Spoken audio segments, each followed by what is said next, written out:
Hey guys, so this is my Mark 7, as I said, just stage 2 APR downpipe. So I'm looking to get rid of this car because I've already started a new project with my Mark 4, the air system. So a lot of people keep thinking you need to have an airbox at stage 2 or it gives you extra brake horsepower at stock. It may give you 1 or 2 more, but you really don't notice it. I'm going to tell you one thing on stage 2. As long as you mod the stock airbox, there is no difference between the aftermarket airbox and this.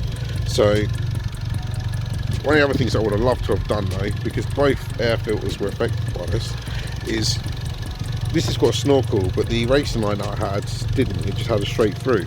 So I've done this to the stock airbox, so it is literally straight through, as you can see. Pass my hand straight in. Turn the light on because you can't really see. There you go.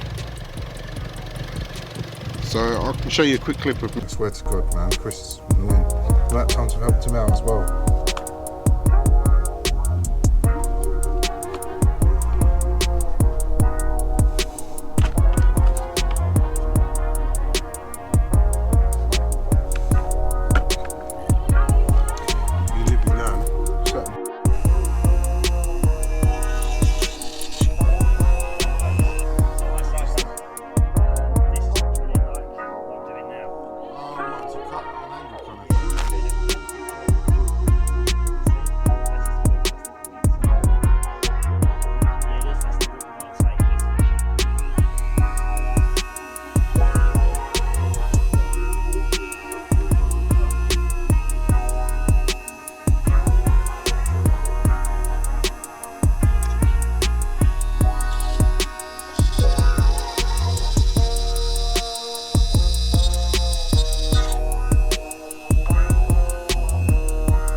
Sit up properly because the clip's broken up here,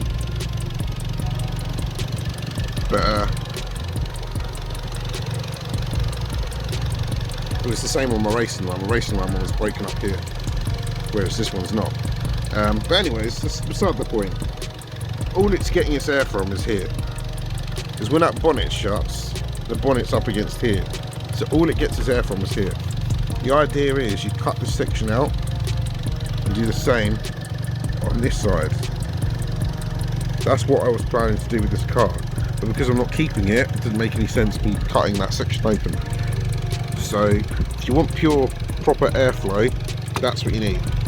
That cut out, this grill, that grill, and then you get an airflow. Otherwise, this isn't, you know, you don't get any more air. I don't understand why people think putting an airbox in these cars, in the GTI, not so much the R's different. The R's got a different design at the front, but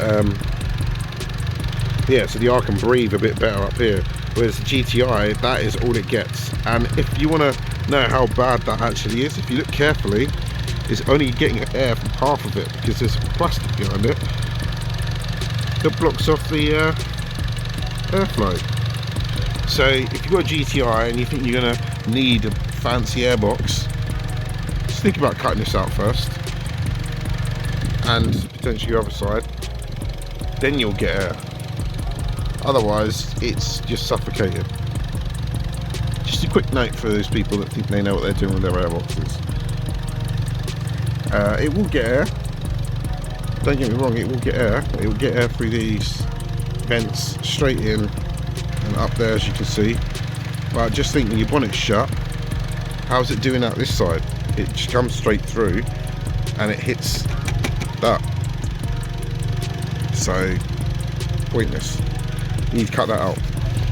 Anyways, that's me done for this. I think this is probably going to be one of my last videos on this Mark 7. If I come across any more problems in the meantime that I think that could be addressed on anyone else's Mark 7, I may point them out before I get rid of the car, but that is where we're up to.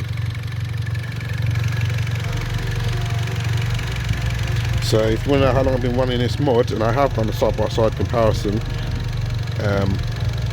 running this now for 4 or 5 months. I even ran one airbox and then the other. I'll tell you one thing I did notice. This airbox, I would say this airbox gives me a bit more in summer personally, and in winter the aftermarket airbox gave me more. If I had to put it down to feeling anything at all, that's what I would have said. One of the reasons for that is this demands cold air, this airbox, and there's not any volume behind it, so if it pulls on any air, it's straight and cold.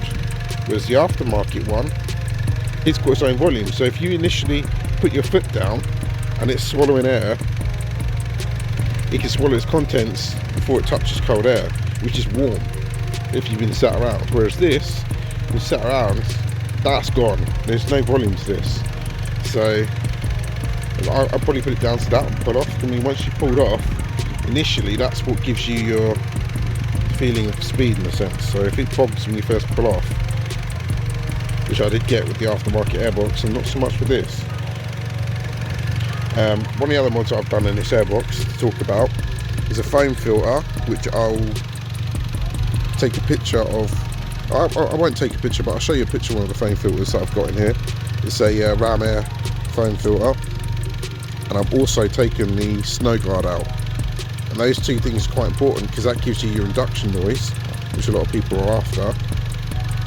And I was surprised at how much noise I got from doing that and that mod.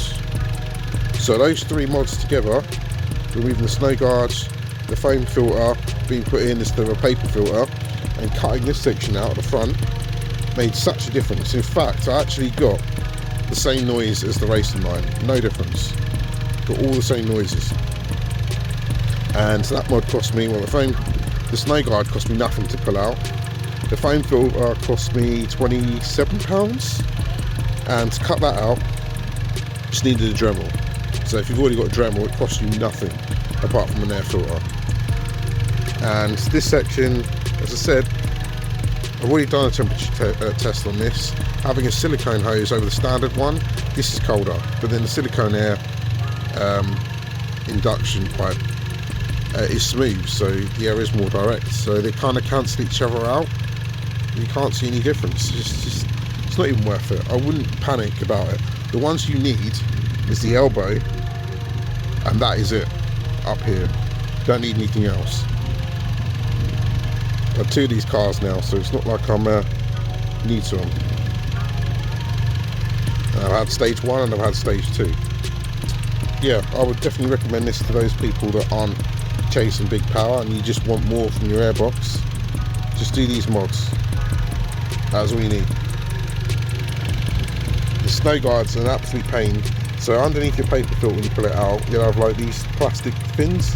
You put on them, they break. I mean, it's quite well in there, so it's only in there for the areas that get some serious snow. So if you're in the UK like I am, in England, there's no reason to have a snow guard in there. If you're in Scotland or some area that gets some stupid snow, then yeah, you can't really whip it out. But to everyone else, put it out.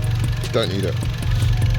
Your airbox has a drain underneath it, so if it fills up with water or snow, it can leave. But if your temperatures are like -10, you probably want that snow guard, because the snow's not going to want to melt. It's just going to want to get packed in there. But when it's like -4, -2, 2 degrees. That kind of snow is all wet and horrible and slushy. So yeah, I personally wouldn't worry too much about the snow guard in the UK. And I don't know how many people that are actually going to go and take this car out in the snow, because once you put an aftermarket airbox in this thing, it has no snow guard, so it's no difference. It's not like you're losing something that you would have had in an aftermarket airbox. Anyways, I'll show you the Mark IV quick.